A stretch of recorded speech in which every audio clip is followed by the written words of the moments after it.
Listo, estamos en vivo. Iniciamos. ¿Cómo estás, Nadia? Hola, muy buenas tardes.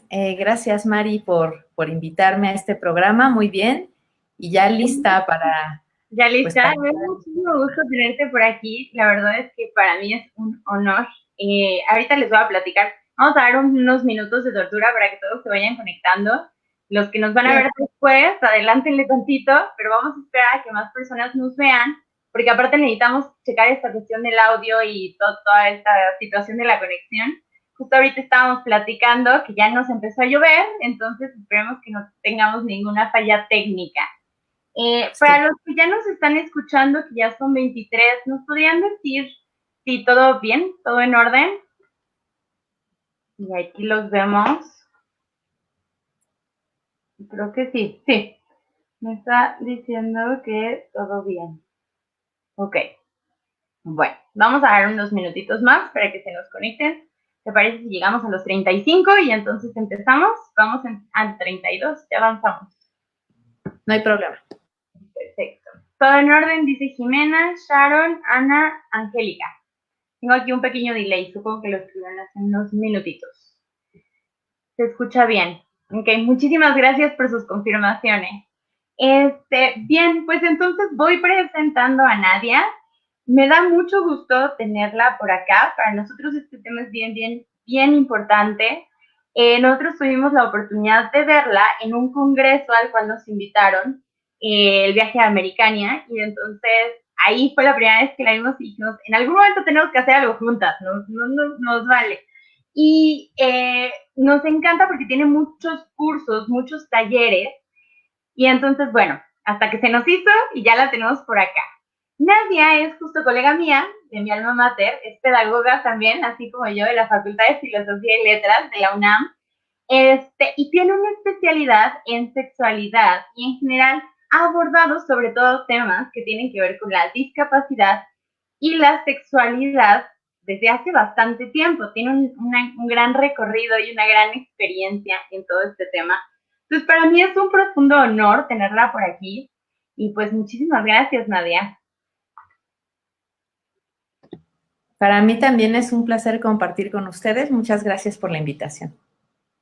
Bien, pues, ¿por qué nos interesa este tema para todos los que nos están escuchando?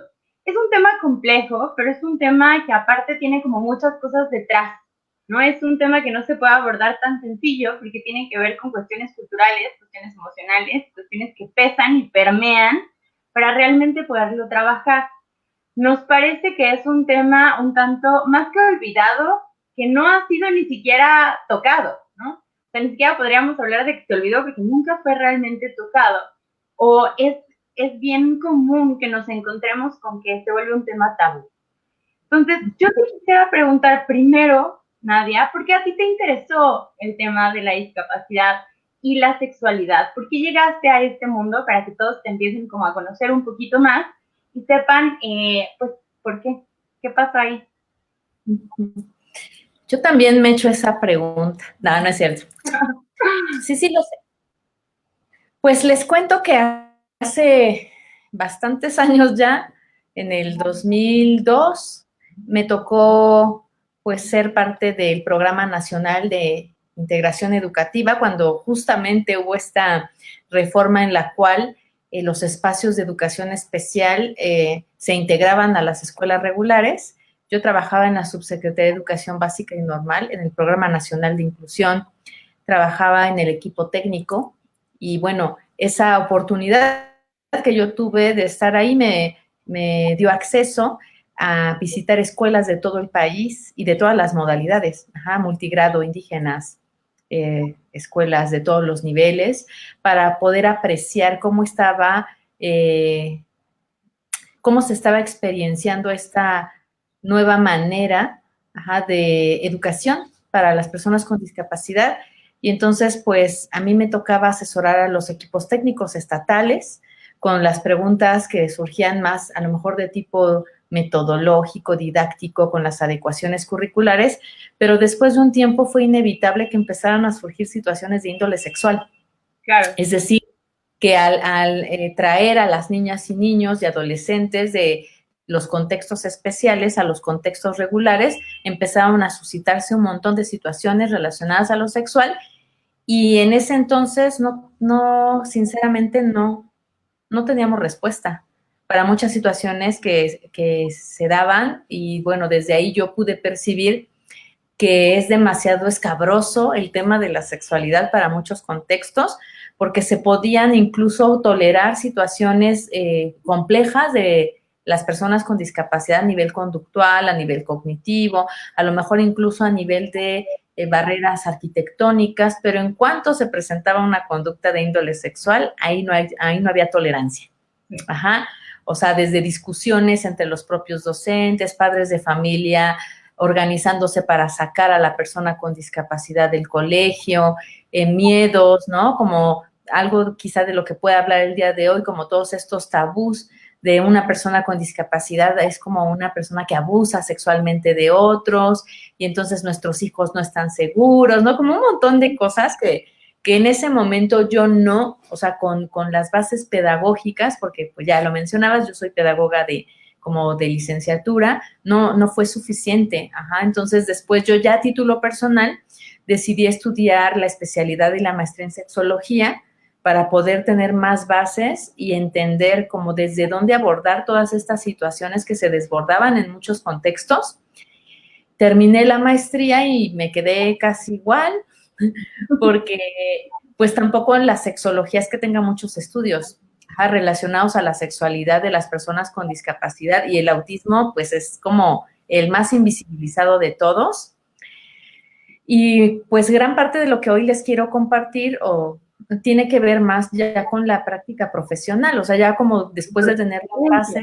Después de darte de topes, investigar y ver, y, o sea, por todos los canales, ya por la experiencia directa con los chicos, ¿no?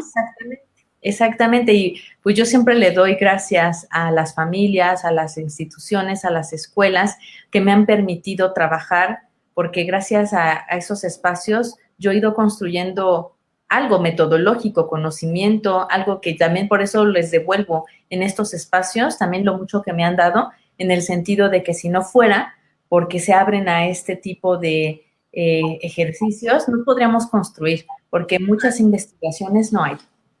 Entonces, de ahí surgió todo esto. De ahí empezaste y de ahí surgió todo esto. Ok, justo algo que dijiste ahorita me llamó mucho la atención, porque cuando yo empecé a trabajar con personas con autismo, hace aproximadamente como 7, 8 años, una de mis amigas me dijo, oye, la verdad estoy un poco preocupada que trabajes con personas con autismo. Yo me imaginé 1000 cosas, pero jamás lo que me iba a decir después, que era, es que yo he escuchado que son impulsivos sexualmente. Y me pareció muy extraño, o sea, como que realmente no entendía por qué tenía esta concepción de las personas con autismo. Poco a poco justo fui investigando acerca de los mitos en ese momento y era un gran mito. O sea, no era algo que ella únicamente tuviera porque lo hubiera escuchado una vez, sino sí es algo bastante grande. Entonces, este asunto de desmitificar ciertas percepciones que tenemos, ¿por qué es tan complicado? ¿O por qué te parece que las traemos y las seguimos y a pesar de estar en el año en el que estamos, seguimos con este tipo de mitos? ¿Qué parece que hay detrás? Yo siento que, bueno, sigue siendo esta parte en la que lo desconocido da miedo. Ajá, fíjate que muchas de las, o más bien pocas de las investigaciones que yo he logrado leer sobre autismo y sexualidad se han hecho en instituciones.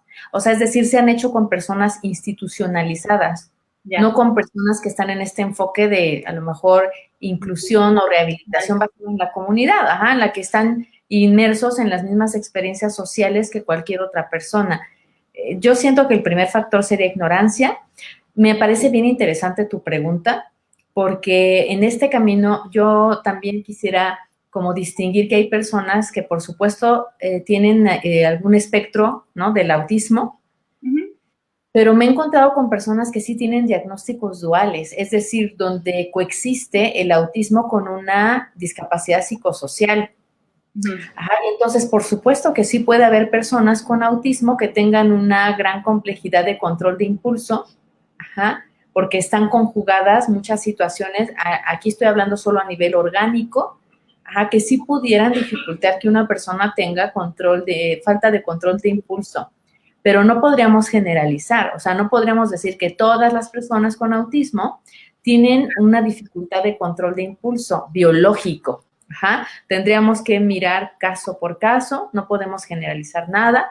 Y también me gustaría hablar desde el enfoque conductual o cognitivo-conductual, en el cual, pues, aquí siento que muchas veces el modelo de crianza de las familias, cuando es demasiado permisivo, cuando está construido el vínculo con la persona con autismo desde la conmiseración, desde la culpa. La condescendencia, desde el pobrecito, no me entiende, que es algo que quizás no muchos de los conectados ya saben como nuestra filosofía, pero habrá algunos que sí. Y justo hablamos mucho de esta parte, que es esta parte del pobrecito. Como no me entiende, entonces no le voy a hablar de ciertos temas porque seguro no lo va a entender, ¿no? O sea, ¿para qué le hablo acerca de justo sexo, sexualidad, que tiene que ver desde cuestiones sí biológicas hasta cuestiones que ya vamos a hablar más adelante como erotismo, ¿no? Entonces, es bien importante esto que mencionas tú, trabajar las cuestiones de los límites desde casa, ¿no? Pero perdón, creo que te interrumpí.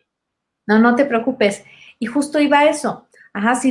Si los chicos están educados en un modelo donde no hay límites, pues la sexualidad también está ahí. O sea, va a ser una sexualidad que no va a reconocer los límites propios, los límites de las otras personas, y por supuesto podría resultar invasiva, podría resultar que es poco asertiva, y esto no tiene que ver con el autismo.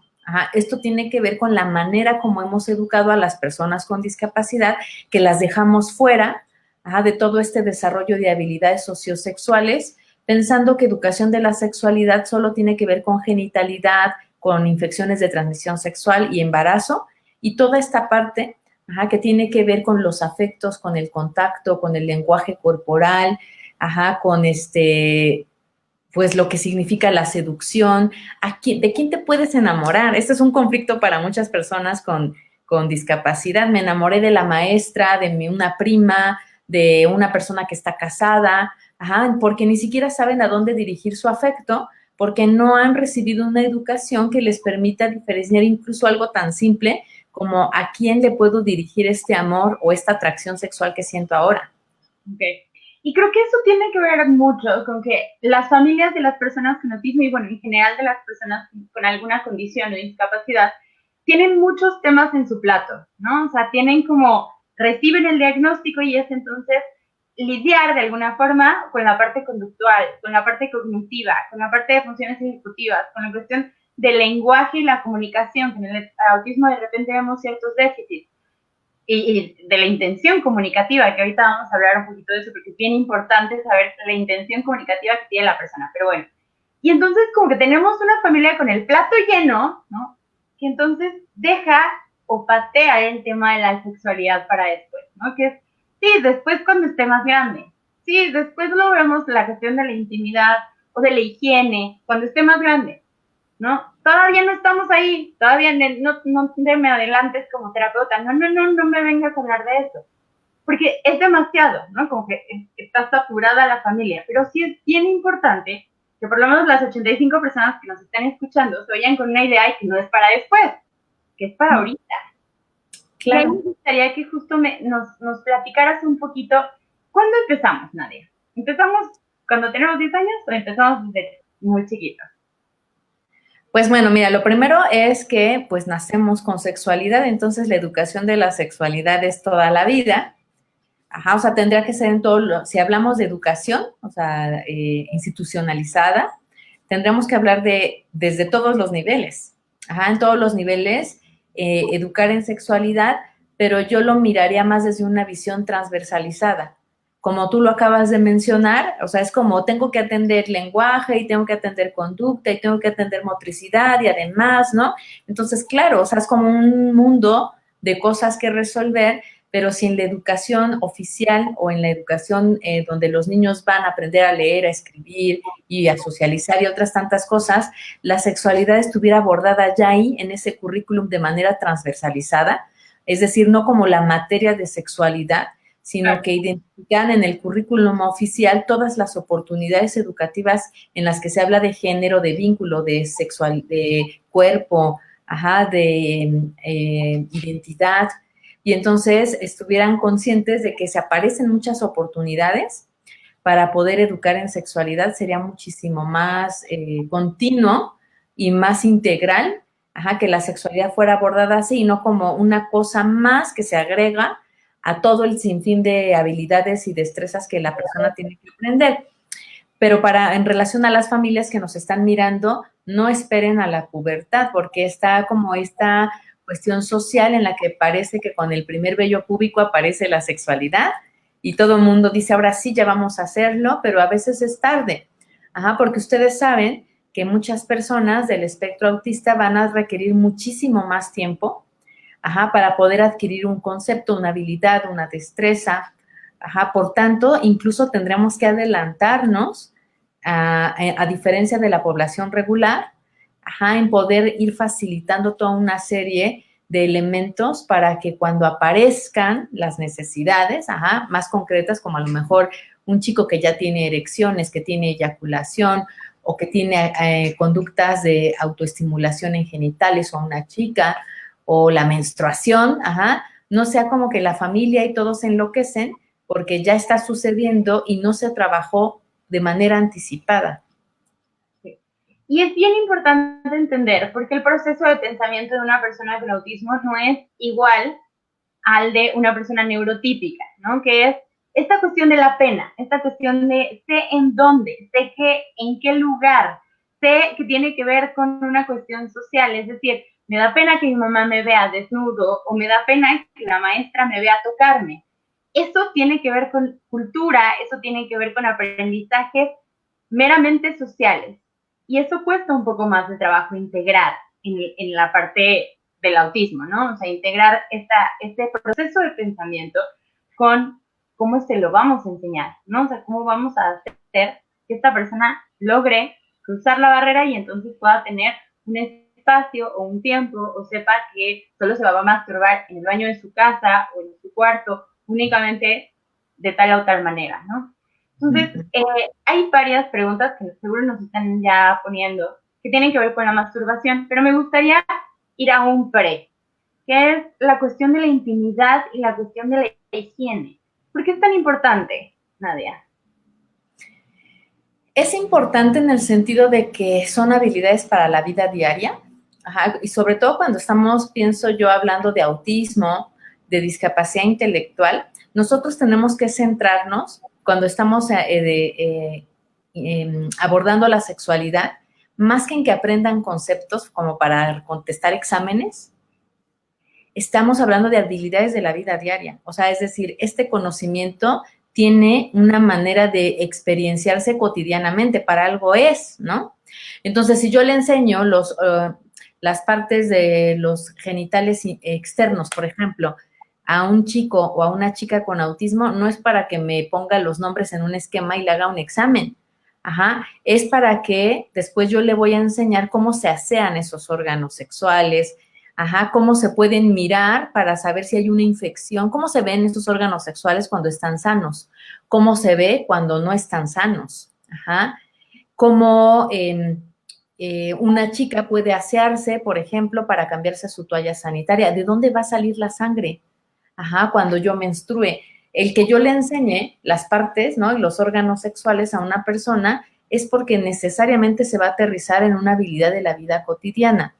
Y a veces no entendemos, ¿no? O sea, le va a hacer como un match, no solo es un conocimiento aleatorio, sino se va a relacionar con su contexto diario, ¿no? Así es. Ok. Oye, y esta cuestión de la higiene, bueno, a mí me parece que, y de la sexualidad en general, que es un tema difícil de abordar, porque bueno, creo que a muchos de las personas que estamos aquí platicando, nunca nuestros papás nos dijeron nada acerca de la sexualidad, ¿no? O sea, no se tocaba el tema, era un tema que ni siquiera podías abordar, que pues tócalo con alguien más, pero yo no te voy a decir cómo hacer ciertas cosas. Eso creo que ha traído muchas consecuencias, ¿no? Y seguimos acarreando con temas de acoso sexual, ya te preguntaré ya más adelante como este tema, pero creo que tiene que ver con no hablarlo, no verlo, no quiero saber que existe. Entonces, ¿por qué consideras que es como tan importante hacer énfasis en es tu cuerpo, identifica tu cuerpo y ve qué es lo que vas a hacer con tu cuerpo después? ¿No? Porque, o sea, lo respondería como, si no lo comprenden, o sea, si no comprenden esto de lo cual tú estás hablando, lo público, lo privado, la higiene, las relaciones, no importa que hayas trabajado todo lo otro, no se van a poder incorporar en la parte social, les va a costar mucho trabajo. Podría ponerles muchos ejemplos, incluso de chicos que ya terminaron toda la formación o la oferta, digamos, que en el país se puede ofrecer, de ya terminaron una carrera técnica y luego ya entraron a un programa de inclusión laboral y luego ya incluso están en un trabajo y muchas de las veces pierden el trabajo por cuestiones de tipo sexual, porque desde que ellos acosan sexualmente a las personas porque no saben que están acosando, que esas conductas son inapropiadas, porque otras personas los acosan, porque intercambian pornografía y se ponen a tomarse fotografías de su intimidad y las mandan sin noción de lo que esto significa. Claro. Y entonces alguien del trabajo ya se enteró y eso causa una cosa laboral. Entonces es bien complejo porque como esto no está contemplado en los programas, pasa muchas veces que ya hasta que está sucediendo y que ya se llevó todo este proceso de que ya pasó por todo un sistema educativo, incluso por un programa de inclusión laboral, es hasta ese momento donde dicen, pues todo fracasó, pero nunca vimos esta variable. O sea, es muy buena esta persona en atención a clientes, incluso ya está trabajando en una empresa, pero cada vez que un cliente necesita ayuda, ella le dice, toma mi número, háblame. Sí. Y entonces esa variable no estaba contemplada y la persona a lo mejor la mandan llamar de recursos humanos bajo la queja de que está acosando a los clientes, pero ella no es consciente de que esto es un acto de acoso. Claro, sí, ella lo ve como algo que no, como nunca ha sido realmente tocado, nunca se ha platicado, nunca le han dicho cómo relacionar una parte con la otra, es bien complejo entenderlo, ¿no? Justo hace no mucho, nos decía una mamá, tengo temas, porque mi chavito tiene 5 años, se la pasa constantemente tocándose, ¿no? Y entonces yo le digo que no lo haga y le meto un buen grito y le digo, déjate ahí, y entonces creo que ha ido en aumento. Una de las cosas que nosotros les decíamos es, me parece que puede llegar a ser muy confuso para esa persona, ¿no? O sea, es mi cuerpo, siento placer y me están diciendo que no lo debo de hacer. Quiero que nos cuentes un poquito qué sucede con este proceso de no lo hagas, no te toques y entonces que sea aún más.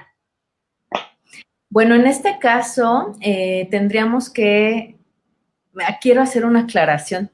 En el caso del autismo, como ustedes sabrán, no hay métodos mágicos para todas las personas con autismo. En la sexualidad es completamente igual. Entonces tendríamos, o sea, cuando hablamos de estimulación de órganos sexuales, hay que mirar un montón de cosas. Primero, la etapa de desarrollo psicosexual donde está la persona. Para poder distinguir, porque si es un pequeñito o es una pequeñita, número 1 es completamente natural que lo haga, y número 2 es una estimulación sensorial, no es una estimulación con fines eróticos, porque todavía ni siquiera está conformada como está. O sea, no es que esté fantaseando con alguien, ¿no? O sea, ni que se esté imaginando algo, ¿no? Es bien importante, qué bueno que lo mencionas. Si estamos hablando de un adulto que se está estimulando los genitales, entonces estamos hablando de otra situación, de otra necesidad, de otra etapa de desarrollo. No hay como una generalidad. Aquí tendríamos que mirar como toda una serie de elementos y si estamos hablando, por ejemplo, de los más pequeñitos, el asunto es que como esto es una estimulación sensorial, a veces entramos con buscar otros estímulos sensoriales que les sean igualmente placenteros, para que pueda desplazar este estímulo que está haciendo en sus genitales por otro estímulo. A lo mejor sin esta carga que tú dices de déjate ahí, es malo. Simplemente primero hay que entender la necesidad del niño. Si realmente lo está haciendo ajá, por una necesidad sensorial, incluso si lo está haciendo como una conducta de hipersexualización porque hubo un abuso sexual, eso también habría que entenderlo, ajá. O sea, si se está tocando porque a mí me ha pasado que he visto a niñas y niños que están tan abandonados como en la parte de estimularlos cognitivamente, de que los tienen ahí como ociosos sin hacer nada, Sí. y que cuando descubren justo que se siente bien tocarse el área genital, pues ahí es a donde llevan toda su atención y donde se la pasan estimulando porque no hay a dónde más dirigir su energía. Ajá, y lo mismo pasa con adolescentes y adultos. Ajá, en muchas ocasiones la energía sexual o la excitación sexual se vuelve un mecanismo de estimulación porque no hay otra cosa más que estimule ni mi aprendizaje, ni mi curiosidad, ni mi capacidad de relacionarme con otros. Ajá. Y tiene que ver Entonces, no me con la parte de la testosterona y la parte de la adolescencia, ¿no? Como un asunto de explosión. O sea, todos en algún momento, bueno, fuimos adolescentes y entonces había varias cosas que tú podías hacer como adolescente, como pues correr, ¿no? Hacer mucho ejercicio en este asunto de pues, ver videojuegos, ver la tele, y hay muchas ocasiones en las que la persona con autismo en la adolescencia se queda sin motivadores y entonces el único que tiene es este. Se vuelve como una válvula, ¿cierto? Sí, además hay ocasiones en que las personas adolescentes o adultas nunca les han explicado cómo uno se toca los órganos sexuales cuando sí tienes la intención de tener una descarga sexual. Y puede ser que hay personas que se tocan de una forma en que no logran como completar su secuencia de un ciclo de respuesta sexual efectiva y pues a lo mejor alguien podría tocarse sus órganos sexuales en 3 minutos y obtener lo que necesita y una persona con discapacidad tiene que estarse tocando horas porque no sabe cómo hacerlo. Ajá, entonces incluso esto también es educación de la sexualidad. Ajá, hablando de etapas más hacia la adolescencia y la vida adulta, que le enseñes a las personas cómo pueden estimular sus órganos sexuales cuando la intención es lograr una descarga sexual, porque de caso contrario, esto que tú acabas de decir es súper común. Ajá, los adolescentes y adultos entran en muchos periodos de frustración, incluso se autolesionan, ajá, porque no logran, o sea, acumulan como mucha energía sexual, digámoslo así, pero no logran descargarla porque no llegan al orgasmo y toda esa energía contenida se vuelve en agresión como autoagresión o a veces incluso agresión a otras personas o rompen objetos, ajá, porque tiene que haber una salida, ajá, de toda esta energía sexual que está ahí dando vueltas y vueltas y no encuentra cómo salir. Claro. Ok, voy a dar una pequeña pausa para ver un par de preguntas que tenemos por aquí. Un comentario que nos hace Sharon interesante, que es también porque son considerados como angelitos, y los angelitos no tienen sexualidad, que es este mito en donde las personas con alguna condición son seres asexuados, no tienen un derecho a la sexualidad. Y es bien importante cómo eso permea en la mentalidad de mejor no se lo enseño, ¿no? No es necesario. Sí, yo aquí lo que quiero aclarar es que en el caso de cualquier persona con discapacidad, pasan exactamente por las mismas etapas de desarrollo psicosexual que cualquier otra persona.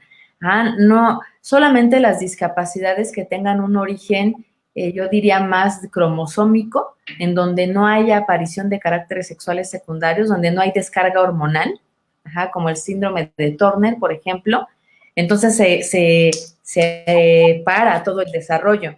Pero fuera de una situación como esta, todas las otras personas, no importa la discapacidad que estén viviendo, van a pasar exactamente por las mismas etapas de desarrollo psicosexual y van a tener las mismas necesidades que tú y que yo, que no solamente son corporales, son vinculares, son afectivas, tienen que ver con el amor, con lo social, no nada más tiene que ver con el cuerpo.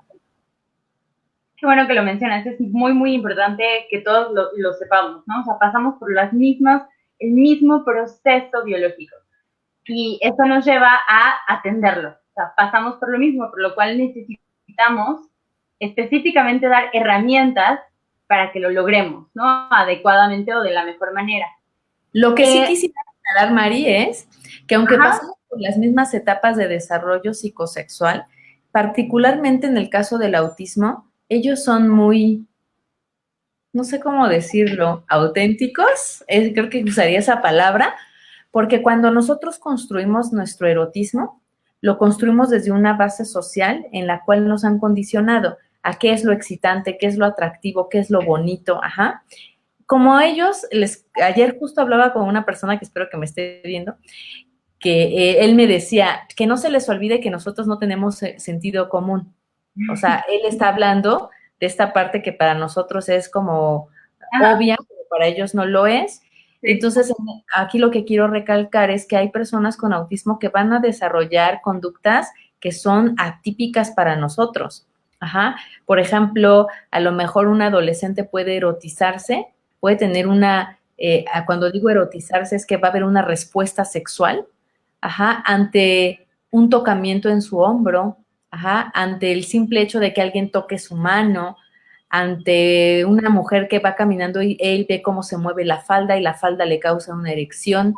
Ajá, es decir, que las maneras como ellos encuentran una respuesta sexual van a ser a veces muy distintas a como nosotros estamos habituadas o estamos habituados a que un ser humano se excita. Ajá, aquí sí hay diferencias, o sea, no hay diferencias en cuanto a que van a vivir lo mismo que nosotros, sí hay diferencias en cuanto a cómo se expresa, cómo se vivencia, ajá, y cómo se va construyendo, ajá, esta experiencia de la sexualidad. Bien. Ok, perfecto. Nos pregunta una persona, siempre me dio miedo abordar estos temas porque es muy obsesivo. Ya tiene 13 y no sé cómo hablar del tema de la masturbación con él. ¿Cómo explicárselo?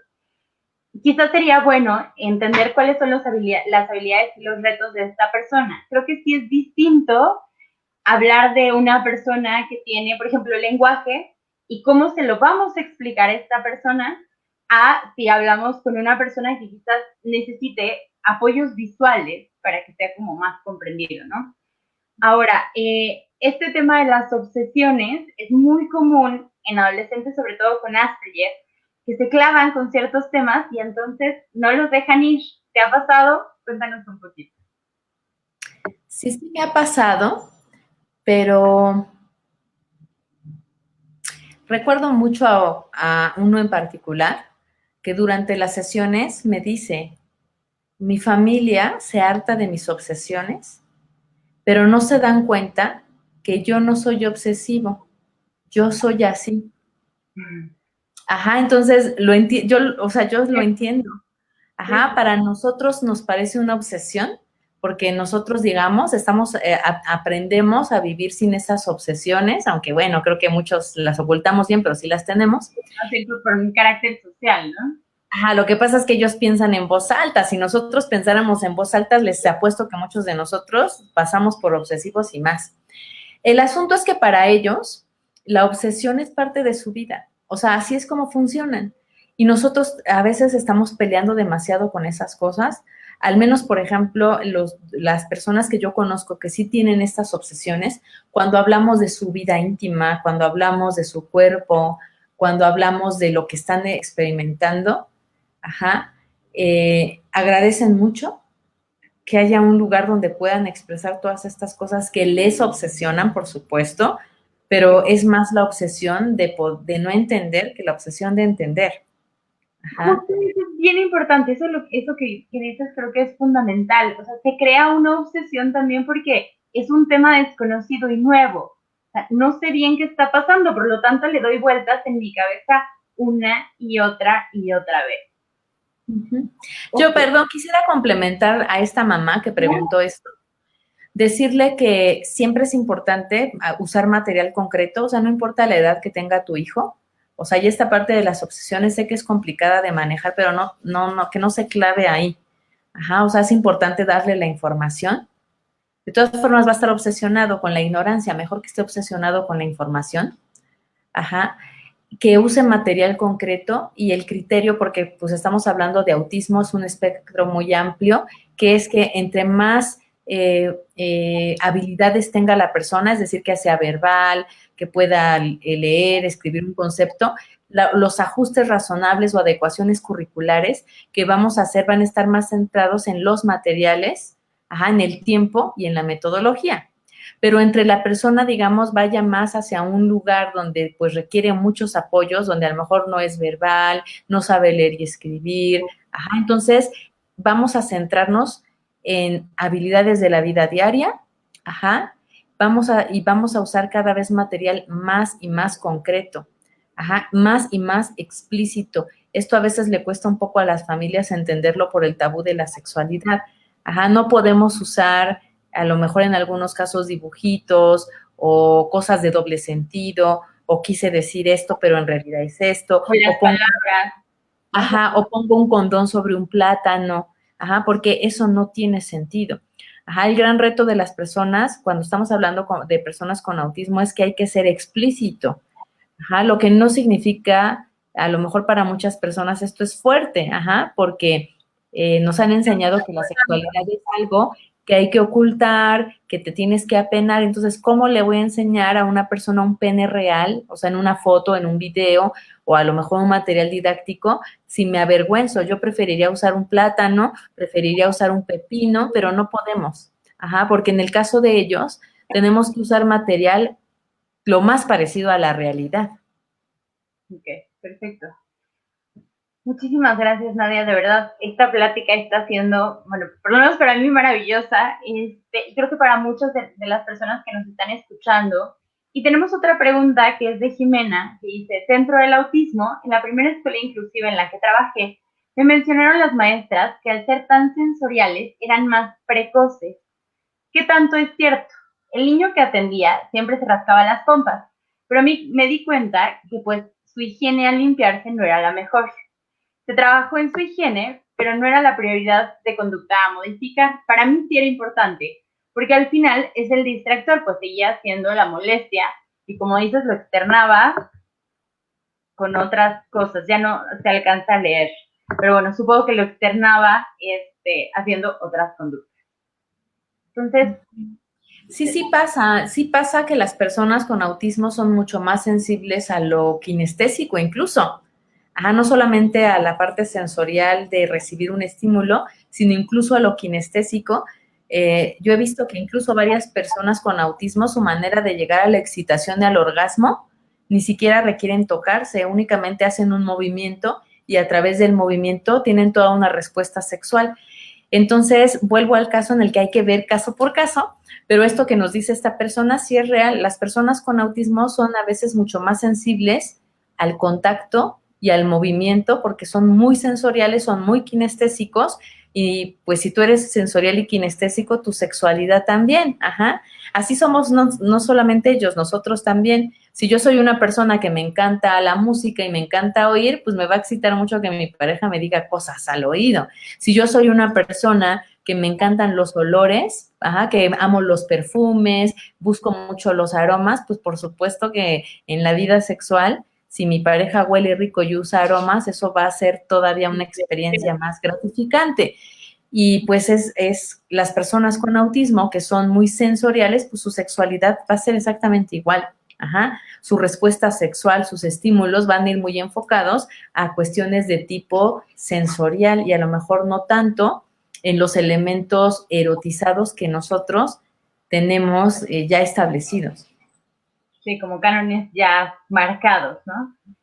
Y lo que menciona al final también me parece muy interesante porque tiene que ver con esta cuestión que habíamos mencionado de la higiene, ¿no? Que muchas veces no hay una correcta educación hacia cómo me limpio, ¿no? Cómo tengo que colocar la toalla, cuándo me la tengo que quitar. Quiero que platiquemos rapidísimo este tema de la menstruación que no se toca y que entonces cuando ya estamos en ese proceso genera muchos problemas porque de nuevo es tener algo entre las piernas sensorial que quizás no estemos acostumbradas a tener y puede ser un proceso muy complicado. Sí, claro. Y además, o sea, más, y sabes, o sea, este tema es muy importante porque además tiene que ver con el abuso sexual. Es decir, entre más habilidades de independencia, tenga la persona, es decir, me limpio el ano yo solo, yo sola, sé limpiarme la vulva y hacerme la higiene de mi pene, bañarme, cambiarme, ajá. Entonces, menos ayuda voy a requerir, es decir, no va a haber una persona que va a tener contacto con mi desnudez, con mi cuerpo, con mis funciones fisiológicas. Ajá, entonces a veces pasa, ya lo decíamos, como en estos modelos educativos que son eh, más desde la conmiseración de pobrecito, yo lo voy a hacer, ay no, o a veces es más la prisa, de es que se tarda mucho, yo tengo prisa y entonces ya lo vamos a hacer rápido, ¿no? Y se vuelve un factor de riesgo el abuso sexual, porque sí hay investigaciones que hablan de esto, ¿no? O sea, de un niño, una niña o adolescente sin discapacidad, a lo mejor 1 o 2 adultos son los que tienen acceso a su cuerpo y a su intimidad.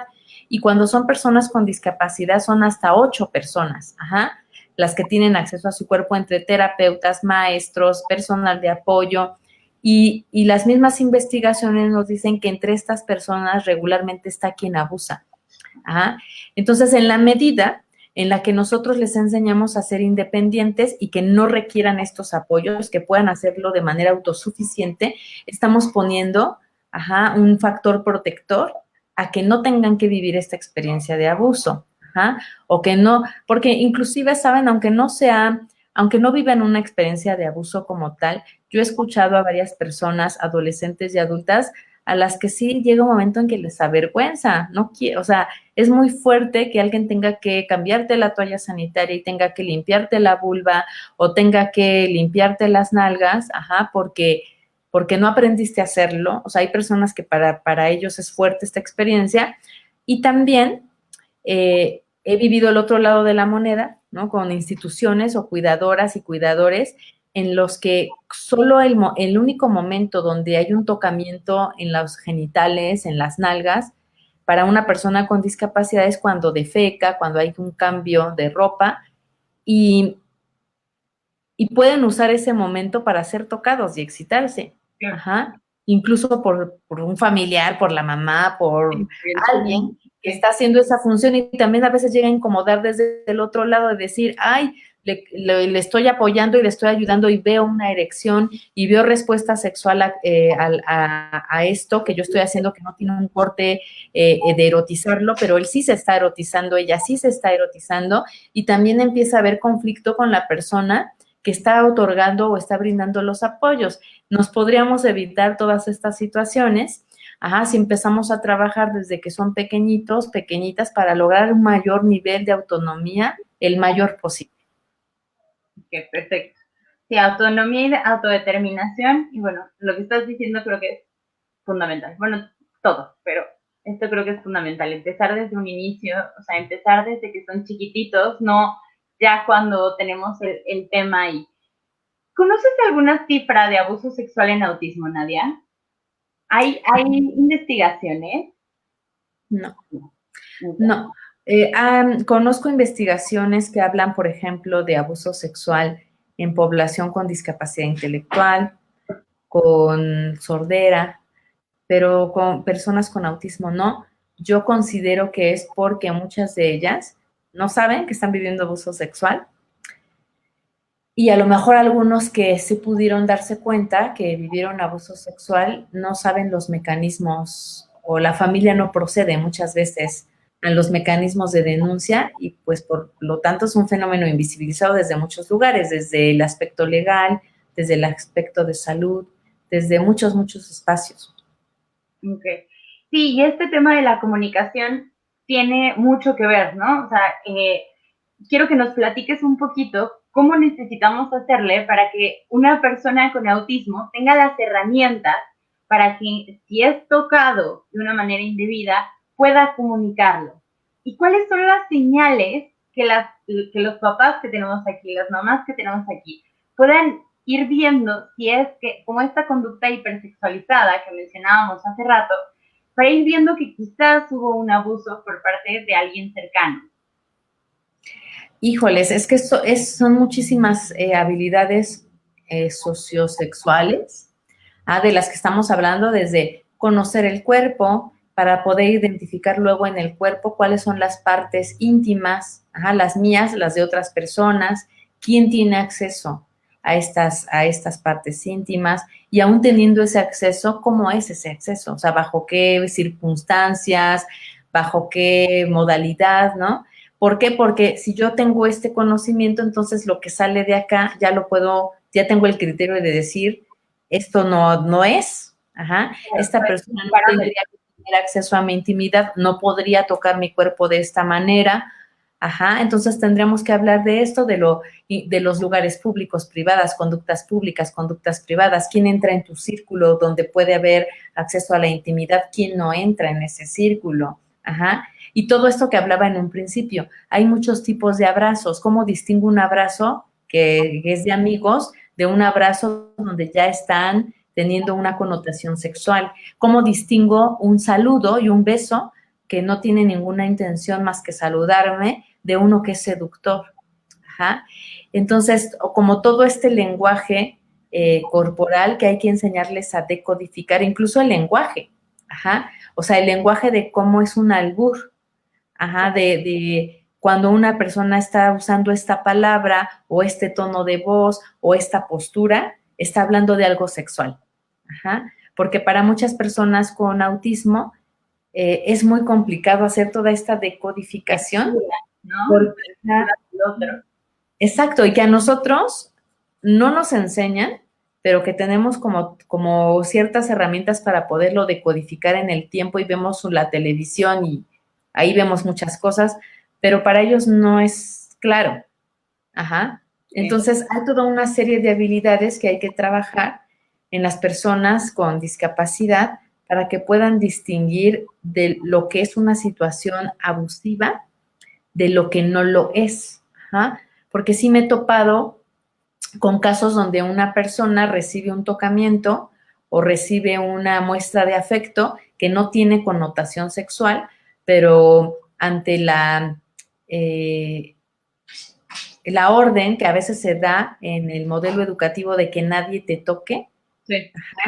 O sea, como ellos pues generalizan y no van a hacer una segregación de qué significa eso, o sea, es textual, el lenguaje es textual, la orden es textual, entonces también podría suceder que alguien les toque sin una intención de abuso y ellos vivan como si los hubiesen abusado o con mucho miedo porque se dejaron tocar y alguien les dijo, nadie te puede tocar, y eso es muy confuso. Sí. ¿Por qué las personas con alguna condición o discapacidad o por qué las personas con autismo son más vulnerables a esta cuestión de acoso?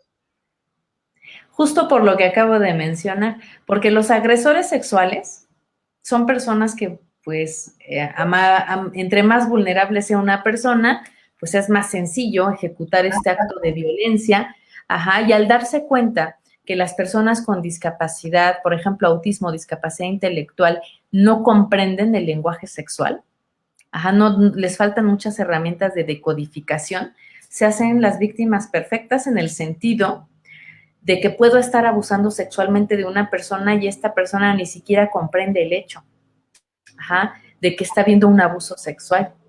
Y que pues ya hablaríamos incluso de la parte legal, que es muy lamentable, en la que hay ocasiones en que puede ser que una víctima sí quiera proceder en contra de una situación de abuso sexual y el generador de violencia, el abusador, se defienda diciendo, pues yo dije, vamos a ir a hacer, no sé, el chacachaca, voy a decir una tontería, y la persona, y le pregunté, ¿quieres hacer el chacachaca conmigo? Y la persona dijo, sí, aquí no hay ningún abuso. Yo le pregunté, la persona dijo que sí, yo no abusé en ningún momento. Nosotros sabemos que por supuesto sí es un abuso, pero existen incluso estos vacíos y estas confusiones, a nivel de impartición de justicia, en donde se hace incluso más complejo cuando son adultos, porque esta situación que yo estoy diciendo, ya en un proceso legal es de, pues ella dijo que sí, es adulta, ¿por qué? O sea, más bien los papás no quieren dejar que esta chica tenga vida sexual activa y están inventando una historia, pero yo le pregunté y ella dijo que sí, y eso es muy complicado, Entonces, sería menos complicado si la persona incluso tiene herramientas para decodificar una insinuación sexual o un lenguaje sexual que le permita saber frente a quién está y cuál es su intención. Sí. Leer esta parte del lenguaje no verbal tiene que ver con los visuales en nuestra infancia, ¿no? O sea, tiene que ver con que nosotros les demos las herramientas claras, como lo que tú estabas mencionando hace un ratito, que no es un plátano, un condón, sino es algo mucho más claro para poder abordar un poquito más natural este tema. Nos preguntan, nos dicen, ¿podríamos recomendar bibliografía que pudiera apoyarnos a los padres sobre este tema? Al final les podemos poner alguna bibliografía que nos recomiende Nadia sobre este tema y les vamos a poner todas sus redes sociales para que también se dirijan con ella para cuestiones que tienen que ver con cursos, talleres, y tiene una página muy completa en donde sube contenido. Nadia, nos preguntan, ¿recomiendan el uso de juguetes sexuales como parte de un programa de estimulación sexual seguro y que no implique que alguien esté presente, más que el proceso de presentación de él mismo, o sea, del juguete, pues? Sí, de hecho es una muy buena alternativa para algunas personas, no para todas. Les decía que no podemos generalizar, pero es sexo seguro. Ajá, es decir, cuando una persona pues tiene la necesidad, orgánica de tener una descarga sexual, a veces es mucho mejor y más seguro que tenga un juguete sexual y que aprenda a usarlo, a que salga y que busque una relación sexual de riesgo. No digo que es para todos, pero sí puede ser una muy buena alternativa, tanto como material didáctico, porque es explícito. Si quieres ver una vulva, yo en este momento no tengo aquí una a la mano porque las dejé en mi oficina, pero yo compré las vulvas que uso en una juguetería sexual y son sumamente parecidas a una vulva real. También hay penes que son sumamente parecidos a penes reales. Y aunque están construidos para hacer juguetes sexuales, yo los uso como material didáctico, justamente porque son muy cercanos a la realidad. Incluso ahora la tecnología ha avanzado tanto que hay juguetes sexuales que los penes eyaculan. Y eso nos ha solucionado la vida, porque antes era cómo le explicamos a un chico qué es la eyaculación. O sea, ¿cómo me invento algo si no va a captar un doble sentido? Y ahora incluso hay juguetes sexuales que tienen esa función, y pues nos han facilitado la vida en cuestión de material didáctico. Ahora ya puedes enseñarle a una persona cómo eyacula un pene sin que tengas que tener ahí un modelo humano teniendo esa función orgánica, sino lo estás haciendo con un juguete artificial. Y también, o sea, los juguetes sexuales usados para lo que son, como juguetes sexuales, pueden ayudar mucho a muchas personas. Sobre todo, por ejemplo, estamos hablando de personas con autismo, hay personas que incluso se lastiman, o sea, lastiman sus órganos sexuales al momento de estimularse porque a lo mejor no son tan cuidadosos, no tienen una buena técnica, e introducir un juguete sexual podría ayudarles mucho. Antes los juguetes sexuales, por ejemplo, para varones, únicamente consistían como si se fingiera un coito, en algún juguete, y pues hasta ahí se quedaba, ¿no? Como desarrollada esta parte. Y actualmente existen juguetes eróticos, por ejemplo, para varones que estimulan únicamente, por ejemplo, pues la parte más sensible del pene, y que una persona perfecto puede aprender a usar esas herramientas y se pueden beneficiar, porque aquí se abriría una arista bien complicada que a veces tiene que ver con a lo mejor visitar a trabajadores o trabajadoras sexuales, para que un adulto con discapacidad pueda tener una experiencia erótico-afectiva, una descarga sexual, pero aquí hay que tener como súper claro que esta persona debe tener toda una serie de comprensiones sociales para poder llevarle a tener una experiencia como esta, sin olvidar que muchas veces son de riesgo, porque no vamos a estar seguros que esta persona va a cuidar la salud de la persona con discapacidad. Claro. Pero aquí nos metemos en camisa de 11 varas, ¿no? Cuando a veces las personas dicen, llévame otra vez, no comprenden que no es su pareja, no comprenden que no pueden ir cada vez que tengan esa necesidad, no comprenden que hay un costo del servicio, no comprenden que hay que usar el condón con estas personas, que no pueden obligarte a hacer algo que no quieres. Entonces, solo las personas que tuvieran como este tipo de habilidades podrían ser candidatos o candidatas a dirigir su erótica hacia esas experiencias, pero todas las personas que no, es un grave riesgo. Y más recordando lo que decía la mamá anteriormente, y además imagínate, si es obsesivo o obsesiva y no comprende todo lo que acabo de decir y tiene una experiencia de este tipo y le es tan gratificante que luego no puede soltar eso. Ajá. Ok, nos está preguntando otra persona, ¿es recomendable enseñar a un chavo con autismo de 22 años a masturbarse? Pues tiene 22 años, tendríamos que analizar el caso y ver si él ya encontró como sus propios mecanismos de autoestimularse, y si no están siendo efectivos, o sea, si sus propios mecanismos que encontró, no le están permitiendo tener una vida sexual satisfactoria, entonces sí habría que mostrarle videos, donde a lo mejor una persona esté estimulando su órgano sexual para que vea cómo es, o sea, cuando tú quieres lograr una estimulación sexual, ¿cómo la vas a lograr? A esto me recuerda el caso de un chico que descubrió que tenía erecciones porque se subía a un sube y baja, y el movimiento kinestésico del sube y baja le provocaba erecciones. Entonces cuando es un niño pequeño, incluso a veces hay personas a las que les da risa, pero yo decía, es que si lo normaliza y si aprende que esta es la manera de lograrlo, pues no va a ser nada gracioso ver a un chico de 18 años en el sube y baja con una erección. Y él, por supuesto, cuando quiera tener esta experiencia, va a buscar ese lugar para ir a mecerse, para ir a encontrar ese estímulo y tener esa reacción. Y no, o sea, igual que todo lo otro, tenemos que encontrar los espacios adecuados, las maneras adecuadas, toda la parte social. Entonces, si este chico del cual me están preguntando ahora no ha logrado tener una técnica adecuada, entonces sí hay que dársela, porque de otra manera lo arriesgamos a situaciones en que se expone a lo mejor socialmente, incluso él mismo orgánicamente pudiera lastimarse si está estimulando sus órganos sexuales de una forma que le lleve horas estar en esa posición, horas tener un estímulo para poder medio lograr la respuesta que él está buscando. ¿Y qué sucede cuando una mamá me pregunta, oye, no quiero tener, creo que tienes el volumen ya, ¿verdad? ¿Sí? Ya. Perfecto. ¿Qué sucede cuando hay mamás que nos dicen, no quiero que me relacione con ese hecho? O sea, si yo se lo enseño, no quiero que después me busque y relacione que yo le voy a dar eso. Es una muy buena pregunta, que tiene que ver con el perfil de la persona con la que estaremos trabajando. Entonces, si pudiera relacionar la satisfacción sexual, o como lo voy a decir en otras palabras, que pudiera convertir a su madre en su objeto de deseo.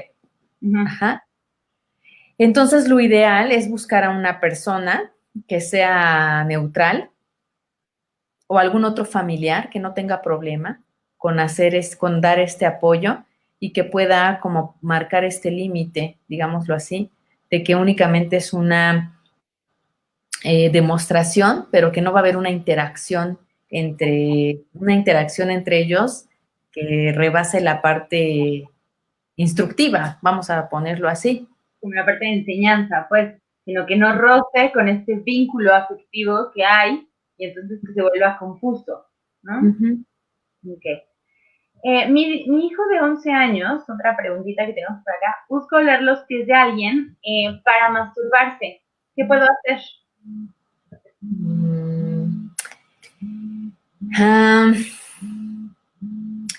Lo que podría suceder con él es que tendrían que hacer como una exploración de otros olores, que fueran igual de gratificantes para él, para poder irlo llevando a la sustitución, de otro estímulo olfativo.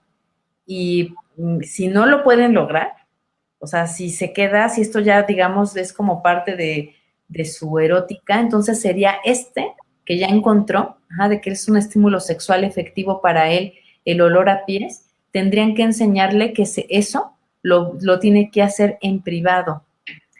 Que no puede olerle los pies a las personas y excitarse, sino que a lo mejor tendría que quizá encontrar un zapato o un calcetín, ajá, que huela a pies y que si quiere olerlo y tener una respuesta sexual con ello, igual que una persona mete al baño una revista o está viendo desde su celular algo explícito, pero no lo está haciendo frente a otras personas. Ajá, lo está haciendo en un contexto de privacidad, lo está haciendo en un contexto donde los otros no tienen que enterarse, ajá, de cuál es la forma en cómo logra la gratificación sexual. Ajá, entonces, si no se pudiera sustituir por otro, este que tiene nada más hay que llevarlo al contexto en el que tiene que ver con la intimidad y con el autocuidado. Ok, perfecto. Muchas gracias, Nadia. Otra pregunta. No vamos a poder alcanzar a leer todas las preguntas que tenemos. Las podemos ir solucionando después, ya de forma escrita.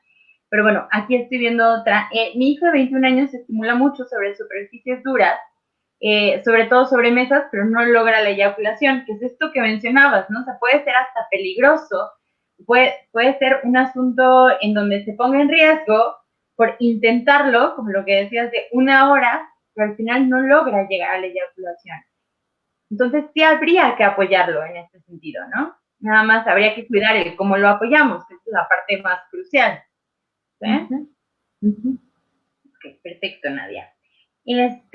Quería preguntarte algo, me parece que ya hice una ligera pregunta de eso, pero es muy común. ¿Cómo yo como papá, es una pregunta que nos han hecho varias veces, sé, cuando es una persona que no tiene lenguaje, ¿cómo puedo ver que hay como riesgo o que hay ciertas situaciones que me indican que fue abusado sexualmente? O sea, ¿qué podríamos distinguir? ¿Qué situación?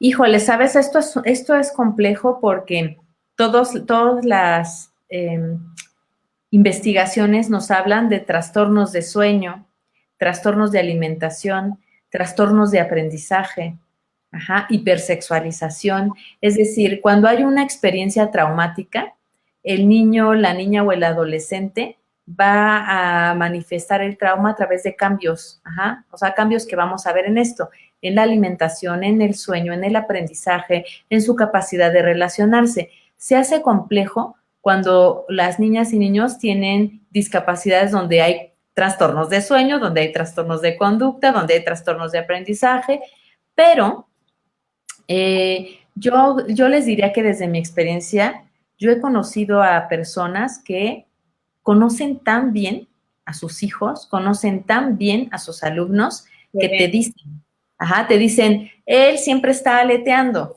ajá, algo pasó, porque además de aletear, ahora tiene otra cosa que antes no tenía.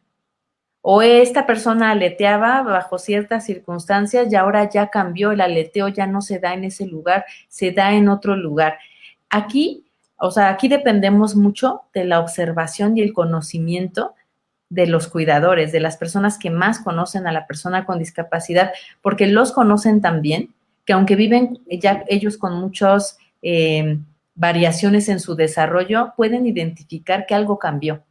Ajá, eso es como vital.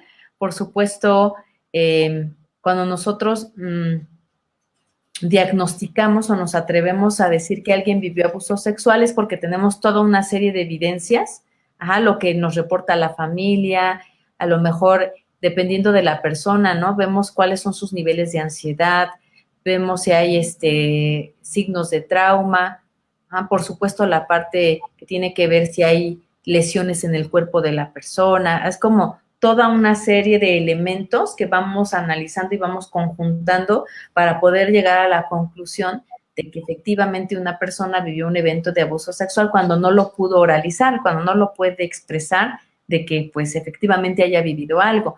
Ajá. No, a veces me ha pasado que hay personas que ven solamente un elemento y con ese elemento dicen, es que vivió algo. Ajá, entonces, no, o sea, no podemos como generalizar. Lo ideal es que cuando hay una sospecha se consulte a un profesional y sea un profesional el que vaya evaluando todas estas evidencias para que pueda asentir, ajá, si de verdad la persona tuvo un evento de este tipo o no lo tuvo. Ok, perfecto. Entonces no hay solo uno. Necesitamos todas las características o los cambios de una persona como para realmente poder decirlo. Y quién más, bueno, quien lo conoce de día a día, los papás o los maestros, ¿no? Nos pregunta alguien, ¿creen que en un PCA el medicamento que prescribe el neurólogo o el psiquiatra puede inhibir o propiciar ciertas conductas sexuales? ¿Y de qué manera se puede lograr un equilibrio en esto? Considero que la expresión es necesaria, por lo que no estoy de acuerdo en que se inhiban ciertas conductas sexuales o ciertas situaciones sexuales. Esta es una pregunta también muy interesante. Obviamente tendríamos que saber de qué medicamento está hablando, pero sí hay tratamientos que, por supuesto, influyen en la conducta de las personas. Ajá, en la conducta desde que a lo mejor hay más ansiedad o hay menos ansiedad, desde la conducta porque sí influye en como en el desarrollo más a nivel gonadal, es decir, que hay una influencia en el nivel de testosterona en sangre, ajá, hay una influencia en la cantidad de hormonas que están transitando en el cuerpo.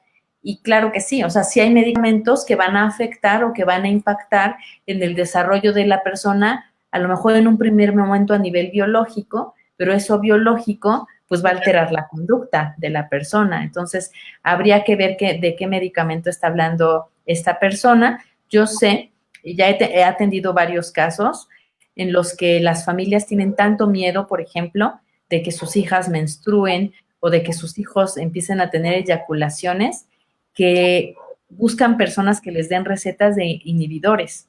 Ajá, o sea, que inhiben la testosterona, que inhiben la progesterona, y eso es algo terrible. Ajá, porque no alcanzamos a mirar, ajá, que incluso la adolescencia tiene que ver con un segundo desarrollo del lóbulo frontal. Ajá, la adolescencia es muy importante, no solamente por una sexuación secundaria del cuerpo, sino también porque hay un desarrollo cerebral importante. Ajá. Y si tú inhibes el desarrollo sexual de tu hijo o tu hija, estás y también inhibiendo su desarrollo cerebral. Ajá, entonces esto pasa porque nos han enseñado a ver el cuerpo como si estuviéramos partidos en cachitos y tú dices, bueno, que le inhiba la testosterona, va a suceder entonces nada más que no va a tener erecciones y no, la testosterona tiene que ver con muchos otros procesos del cuerpo que van más allá de los testículos, más allá del pene, lo mismo la progesterona o el estrógeno en las mujeres. Ajá. Entonces, siempre hay que mirar que hay otras alternativas. Esto es como muy radical, igual que decir vamos a quitarle los órganos sexuales a una chica o vamos a quitarle su capacidad reproductiva porque tenemos mucho miedo. Eso es algo muy extremo, incluso es una violación a derechos, cuando ahora contamos con cosas tan simples como un implante subdérmico, en donde a la persona no es tan invasivo y no es agresivo, como quitarle una parte de su cuerpo y simplemente es poner un método, en el que sigue conservando su cuerpo, en el que incluso a veces esta manera como de cuidarse para algunas chicas es muy beneficiosa porque el ciclo menstrual es como mucho más llevadero, ¿no? Entonces, siempre es como todas estas cosas, poderlas consultar con personas que nos puedan orientar de cuál es la mejor opción. Ok, perfecto. Y bueno, o sea, una de las personas que pueden consultar justo es Nadia, y Nadia tiene una fe. Ahorita quiero que nos platiques un poquito de qué es lo que haces, en qué estás y en dónde te pueden encontrar. Y creo que voy a un poco cerrar el tema, en que el tema de la sexualidad tiene que estar presente en todos los ámbitos y tiene que ser una característica integral en todas las intervenciones de las personas con autismo. Una de las cosas que queremos es mejorar la calidad de vida de las personas con autismo y con Asperger, ¿no? Lo que queremos es que sean seres biopsicosociales que tienen todos sus derechos y todas sus obligaciones, y una obligación, digo, un derecho, perdón, es la cuestión sexual. Entonces, es bien importante considerarlo dentro de las prácticas. Por ejemplo, si nos están escuchando terapeutas, que lo incluyan dentro de la práctica o del ámbito del día a día, también en escuelas y también en casa, que no sea hasta que aparecen ciertas cosas, ¿no? Así es. Es importante. ¿Qué querías decir? No sé, estoy de acuerdo con lo que dices. Tiene que estar presente durante todo el tiempo y eso no solamente con personas con discapacidad, la verdad, con cualquier persona. Perfecto. Entonces, platícanos un poquito en qué andas, en qué estás, cómo te podemos encontrar, todo. Cuéntanos. Bueno, pues como igual que ustedes estamos aquí en esta situación de la cuarentena, entonces pues originalmente el lugar donde yo tengo mis oficinas es en la Roma Norte, pero pues ahorita no estamos atendiendo de manera presencial. Ajá, sí estamos atendiendo a lo mejor más en este formato. Yo sé que hay personas con discapacidad que este formato, por supuesto, no les funciona, tiene que ser presencial la intervención, pero de momento lo que podría a lo mejor ofrecerle a las familias es orientación, ajá, así como a distancia, asesorarlos en sus dudas, darles algunas estrategias para que puedan ir haciendo estas intervenciones. Quiero contarles que justo este lunes siguiente empezamos con un curso de verano de sexualidad, de desarrollo de habilidades sociosexuales para personas con discapacidad. Está dirigido a adultos. Estamos manejando un rango de 18 a 40 años. Por supuesto, como esto va a ser online, pues requerimos que las personas, en este caso que estamos hablando de autismo, quizá podría ser más para personas Asperger o de alto funcionamiento, es decir, que haya lenguaje, que puedan manejar la computadora, ¿no? Lamento no poder ofrecer en este momento otro tipo de intervención para otras personas, aunque espero más adelante lo podamos hacer. De momento es lo que puedo ofrecerles como lo más cercano. Esta parte de la asesoría, de hecho, aquí tengo, déjenme ver, no sé si se puede compartir pantalla. Es una excelente pregunta, no lo sé. Creo Uh, que hay un botoncito abajo que dice Share Screen. ¿Lo ves bueno, tú o solo yo lo puedo? lo voy a Si no, intentar, no si no, inténtalo. Si no, ajá, lo si compartimos no, por ahí. les digo que la asociación civil en donde pueden encontrarme se llama Compartiendo Saberes y Transformando Realidades AC. Lo repito nuevamente, Compartiendo Saberes y Transformando Realidades AC. Ese nombre, así tal cual, lo van a encontrar en Facebook, así nos encuentran en Facebook. Y también en YouTube, les invito a que vayan a nuestro canal de YouTube, ahí hay mucho material gratuito que ustedes pueden bajar para educar en sexualidad, cosas, campañas que hemos hecho relacionadas a abuso sexual, relacionadas a derechos sexuales de las personas con discapacidad, algunas otras entrevistas que también han quedado grabadas, todo eso está a su disposición en nuestro canal. Algo que también hemos hecho en este tiempo es generar material didáctico. Tenemos toda una serie de materiales didácticos pensados para personas con discapacidad. Pues también a lo mejor en otro momento se los podría mostrar y les podría decir cómo se van usando estos materiales, que son DVDs interactivos, son pósters, tarjetas, imágenes, ¿no? Como todo este material didáctico que hemos ido diseñando en el camino y también talleres formativos. Ajá, eso lo pueden mirar ustedes siempre, bueno, si nos siguen en nuestro Facebook, cada actividad que voy lanzando, pues ahí es donde lo anunciamos, ahí se pueden enterar perfecto de todo lo que va pasando. Y para si alguna o alguno de ustedes está interesado en el curso de verano para alguna persona, les doy el teléfono, les voy a dar ahorita el número de teléfono de la persona que ahorita nos está haciendo toda la labor de inscripciones y promoción. A ella le pueden pedir información a través de su WhatsApp. Ajá, ella les va a hacer llegar todo el programa, los objetivos, todo lo que vamos a trabajar. Les doy su número, que es el 55 62. Se nos trabó. De nuevo.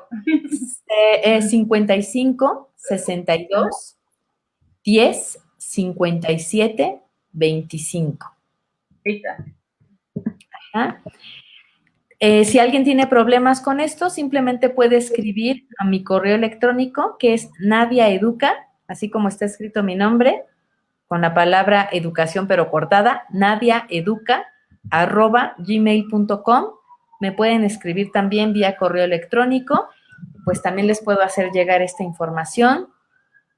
Pienso que en el mes como centramos toda nuestra atención en hacer este curso de verano para personas con discapacidad, pienso que será hasta el mes de agosto que lance alguna actividad formativa, ya que más dirigida hacia padres, madres y profesionales, para darles algunos elementos más didácticos, vamos a decirlo así, más de intervención, para cuando quieren hacer el acompañamiento a personas con discapacidad. Y eso también lo vamos a anunciar en nuestra página de Facebook. Pues creo que esas serían las vías que tenemos ahorita más activas para podernos contactar a través del Facebook, a través de este correo electrónico, que es el mío, el de nadiaeduca@gmail.com. Y pues si alguien ya tiene ahí como a un adolescente o algún adulto que sienta que están ya listos para recibir esta información, pues será un placer recibirlos en este curso de verano. Muchísimas gracias por la invitación, Nadia. Para nosotras es la verdad un placer poder llegar a más personas, llegar a más casas en este momento y que todas las personas tengan esta información de primera mano y que reciban justo una información pertinente y creo que muy clara. Eso es algo que me agrada mucho de cómo tú lo dices, que no es como con rodeos, sino es muy clara. Y bueno, pues me da muchísimo gusto tenerte por acá de nuevo. Te quiero agradecer. Nosotras seguimos con los lives. Vamos a seguir con esto de los lives a distancia. El próximo que tenemos es Conductas Disruptivas con Carlos Orellana. Entonces, bueno, vamos a estar por acá platicando con Ale y con Carlos el próximo martes. Y bueno, seguimos con esta cuestión de las clases. Vamos a lanzar un nuevo curso. Ya prontito vamos a lanzar un curso que es muy completo, es una perspectiva integral acerca del autismo. Tenemos a 11 ponentes que nos van a hablar acerca de varios temas por ahí. Entonces, bueno, cualquier cosa en nuestras redes sociales ya saben cuáles son. Crea tu mundo de autismo, vamos a estar brindando información y vamos a seguir poniendo contenido en Nadia para que nos relacionen y entonces se acerquen un poquito más aquí en este, ¿vale? Pues muchísimas gracias. Muchas gracias, Nadia. Luego. Hasta luego.